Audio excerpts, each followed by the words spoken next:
Have you ever noticed how sometimes, no matter how much you want to make a change in your life, you end up falling back into the same patterns? Maybe it's with certain habits, like trying to eat healthier, but you quickly find yourself ordering fast food takeout all the time again. Or in your relationships, where you promise yourself you'll set better boundaries, but somehow you end up people-pleasing all over again. Or even the way that you think about yourself day to day.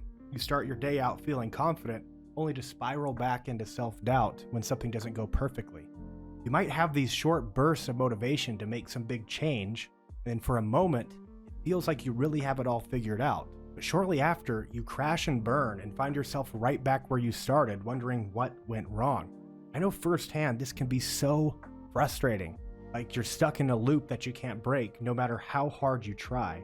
And this can lead you to think all the failures happened because you're broken, and that because you're broken, you're always going to struggle.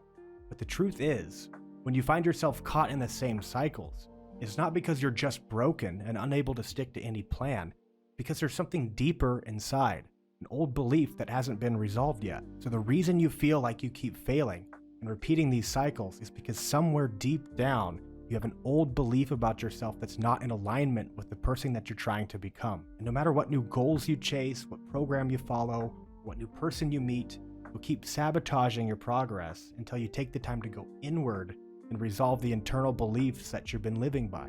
Real transformation is about becoming someone new, someone who truly sees themselves as capable of living the life that they want.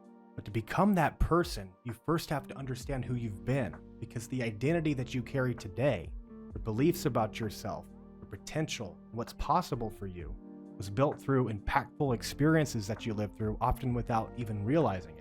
From early childhood all the way to adulthood, we were all shaped by the environments that we grew up in, by what we saw, what we were taught, how we were treated, and how we felt. Over time, all these experiences and all these little silent rules come together and form something that psychologists call your self-concept. To put it simply, your self-concept is just the story that you tell yourself about who you are. It's like carrying around an invisible rulebook in your head that has all your early moments, memories, and emotional lessons. And together they all build a story about how your world works and who you think you're allowed to be inside of that world. But here's the thing, none of those rules are literal facts. They're just beliefs. They're beliefs that you've absorbed based on the emotional state you were in during the experience that formed the belief. And while many of these beliefs are positive, others are limiting your development and are the reason why, no matter how much you want to change, you keep getting pulled back into the same old cycles. Let me give you an example to show you how this works out in real life. So back in 2015, I got out of the Marine Corps and I decided I wanted to go to college. For the first time in my life, I actually wanted to learn. Not because I had to, because I genuinely cared about growing and building something for myself. I remember signing up for a college algebra class, and right away I caught myself thinking, I am not good at math. This is going to be rough. But this time I actually wanted to be there. Over the last year before I got out of the Marines, I had already made up my mind. I was going to go back to school. I had a clear vision of who I wanted to become. I wasn't just taking classes. I was starting to see myself differently as someone who is capable, someone who is educated. Because of that shift, I actually cared about learning. And by the end of the semester, I got an A. I'd never gotten an A in a math class ever before. I even failed algebra in high school. But this experience made me realize maybe I wasn't actually bad at math. Maybe I just believed that I was. That one small win started to change how I saw myself. I stopped thinking of myself as the guy who wasn't school material. I started to see myself as someone who could be educated, someone who could figure things out, someone who was capable of doing hard things if I actually wanted it bad enough. And looking back, that's when I realized the story that I was living, that I wasn't good at math or that I wasn't smart enough to get grades, wasn't based on truth. It was based on this old belief that I had never thought to question. And the more I thought about it, the more I realized it wasn't just math. It was my whole life. I always shied away from anything that felt like it belonged to the smart people, like advanced classes, leadership positions, starting a business, or anything that would have challenged that old story. And this made me start to ask the real question. Where did that belief come from in the first place? That's when I traced it back to a moment that I hadn't thought about in years. Whenever I was in third grade, my parents transferred me to a new school where I didn't know anyone. And one of the first things that happened to me at school was we played this game where groups of kids would compete against each other to answer multiplication questions. Whenever it was your team's turn, one kid from the team would have to stand up and answer the question that the teacher asked. And whatever team had the most points at the end of the game won the game. For whatever reason, every time that it came around to me, I got the question wrong and ended up making my team not score as well. No one said that I was dumb or made fun of me or anything like that, but still, because of the emotions I was feeling at that moment, being the new kid, wanting to fit in, feeling like I was letting everyone down, somewhere in my head, a belief formed that I wasn't very good at math or very smart.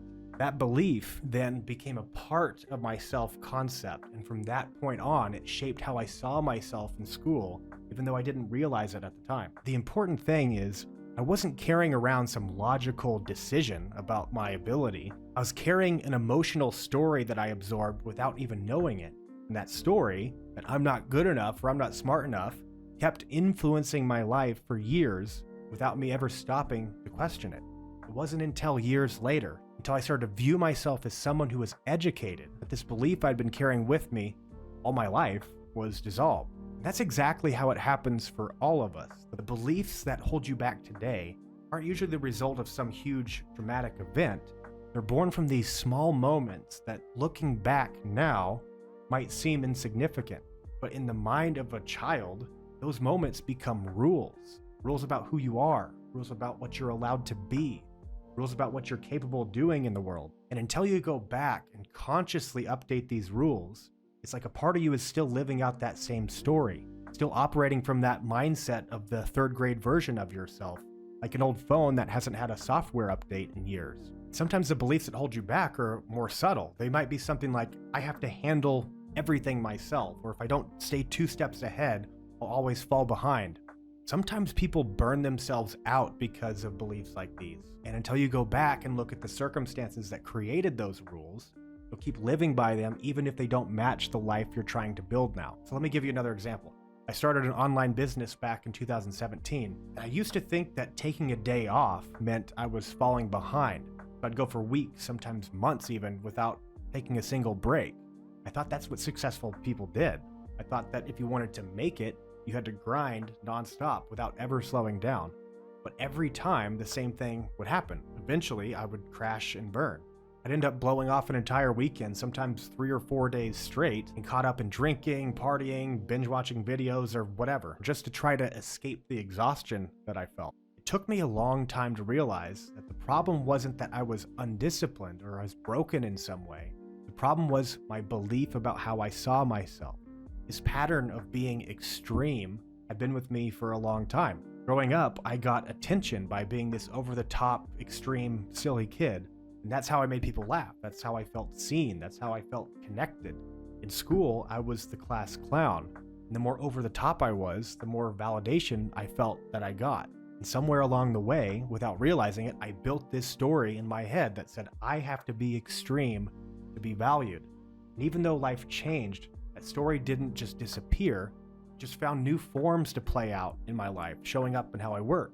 Pushing myself for a long time, burning out, crashing, then repeating the same cycle all over again. Because deep down, I still believed that being extreme was how I was supposed to be. So again, all the beliefs that you carry about yourself and the world were built in this same way. You had an experience, or a bunch of similar experiences, that hit something deep, and for some reason, your identity updated itself automatically and figured that this was just a rule that you had to follow for the rest of your life. It got embedded into your self-concept and became a part of who you think you are. And even now as an adult, it'll still show up in multiple different forms, often without you realizing it. You might find yourself turning down opportunities at work because an old belief that has you feel like you're never ready.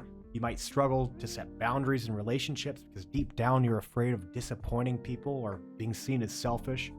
Or you might work yourself to exhaustion like I did because part of you still believes that your survival depends on never taking a break. All these patterns have roots in the experiences of your past. Maybe it was a parent that only showed approval when you achieved something. Maybe it was getting bullied whenever you were young and deciding it was just safer to not stand out.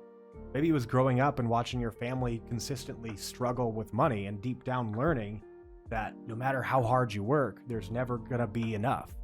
Whatever it was, Those moments taught you lessons about who you needed to be to feel safe. And even though you're older now, even though your life has changed, part of you is still living by those same rules, trying to protect you without realizing it's the very thing keeping you stuck. That's why the first step of getting out of your own way is getting to know yourself on a much deeper level. It starts by looking backward and piecing together the story that you've been living so that you can finally see it for what it is. And when you do this, you can dissolve the limits you placed on yourself.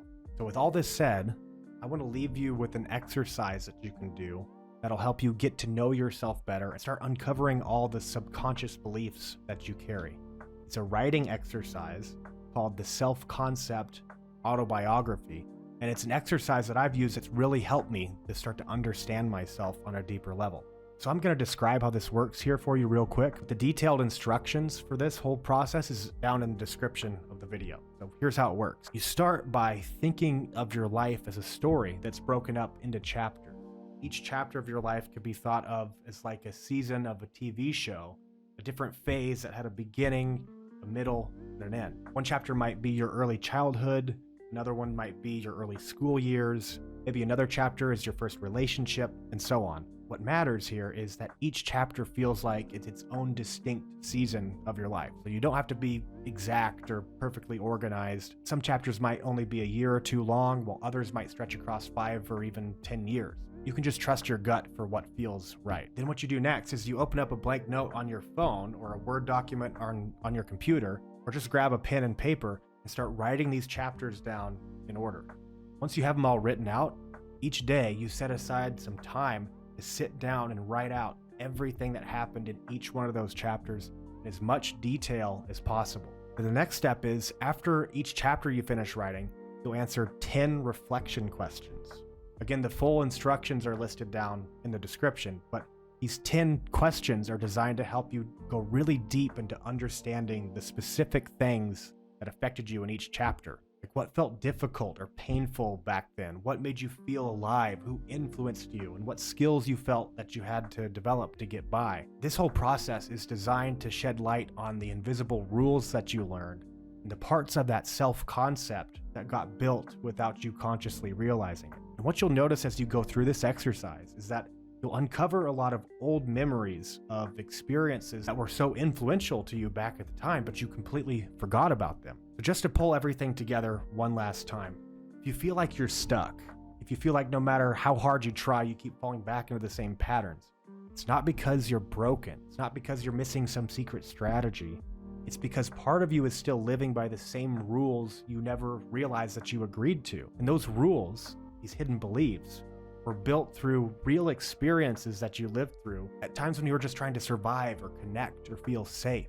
And if you don't go back and find them, if you don't uncover the roots, no matter how much you try to change the surface, you'll keep getting pulled back into the same cycles again and again. That's why doing that self-concept autobiography exercise can be so transformational, because once you see the invisible patterns you've been living by, you can finally have the power to change them, not just at the level of habits, just at the level of goals, but at the level of your identity. Okay, that's all for today. I hope that this video gave you some value, or at least help plant a seed that will eventually sprout into something that can maybe help you make some real changes in your life. Feel free to give me a follow on Instagram at @TheAaronMorris, and I'll see you guys next time.